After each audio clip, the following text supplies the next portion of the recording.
Automakers who use alphanumeric naming confuse the average shopper. And though the Germans have practically cornered the market on this, Mazda is trying very hard to join that club. Do you want a CX-30 or an MX-30? And what's the difference between their best-selling CX-5 and this all-new CX-50? A zero? Well, this is Mazda's attempt at getting more rugged, tiptoeing into muddier waters.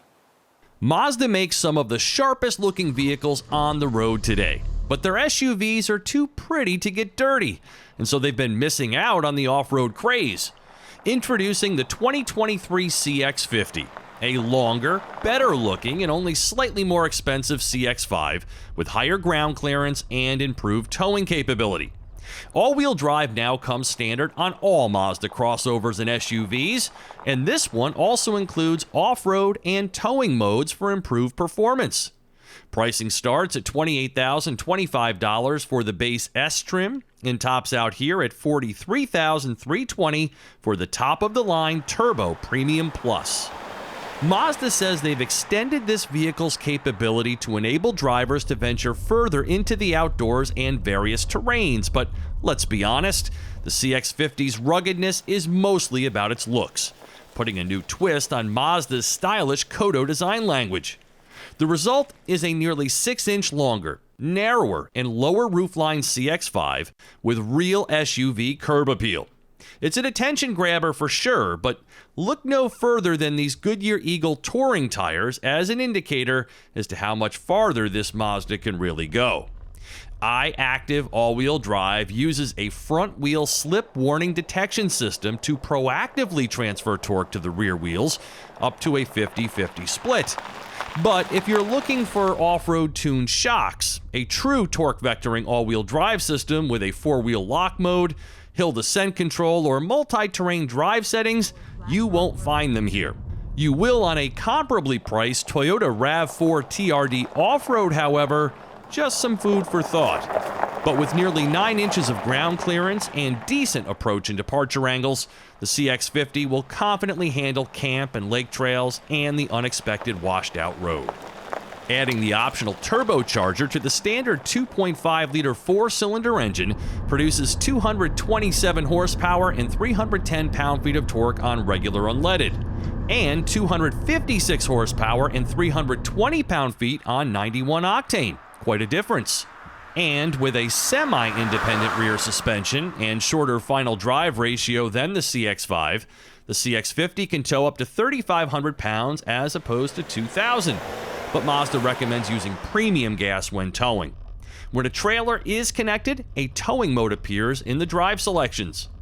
With the ability to disconnect the rear axle when all-wheel drive isn't called for, and an engine start-stop system, the CX-50 nets 25 mpg, a 1 mpg improvement over the CX-5.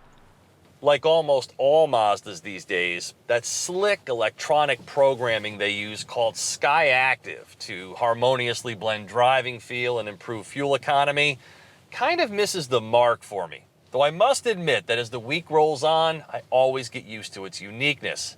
But there's an on-off nature to the throttle inputs here that kind of leave the CX-50 feeling just a little sluggish, a sensation that can be ameliorated when in sport mode on the back roads. Otherwise, the ride and handling does have a sophisticated feel. But as for a vehicle touted for its ruggedness, I feel like Mazda's left the pantry here just a little bare. The Meridian will most importantly feature 18-inch all-terrain tires and a host of outdoor-specific accessories. Though I love the CX-50's styling, both inside and out, with its more adventurous bent and premium feel, I do have a couple of bones to pick with it. For one, it lacks that commanding SUV seating position that's desirable in a vehicle like this. So when I raise the seat up to where I want to be, there's a lack of headroom. So when I drop it down, I feel more like I'm driving a sports model. And secondly, and this is an old complaint from me, but it concerns the Mazda Connect system, which frankly ran its course shortly after it was introduced a million years ago.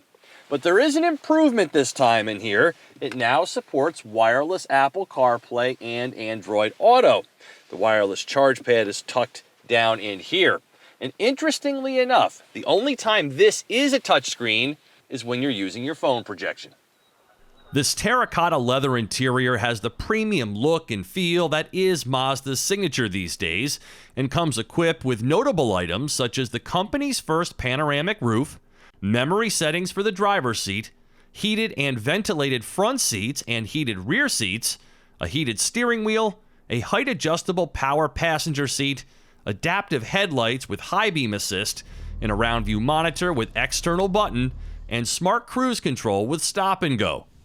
Other than the sometimes maddening infotainment system, which to its credit packs some nice features such as weather radar and a 12-speaker Bose audio system, nothing about this cabin is going to scare new users. It's simplistic, bordering on outdated. Look at the basic gauge cluster and lack of ambient cabin lighting as indicators of being a couple of steps behind. With a shorter roof comes a little less passenger and max cargo volume when compared with the CX-5, but with the seats upright, you get 1 extra cubic feet of space. No hands-free for this tailgate though. Back here are remote levers for split folding the rear seats, but with no clever outdoorsy accessories on this tester like a mud mat or cargo organizer, it's just another place to put stuff. And that's pretty much my overall impression of the CX-50. It would have been nice if Mazda jumped into the deep, or at least deeper end of the off-road swimming pool, because there's not much here. That being said, I would take this any day over the updated CX-5, and I presume Mazda won't keep both models around for long, saying sayonara to the 5.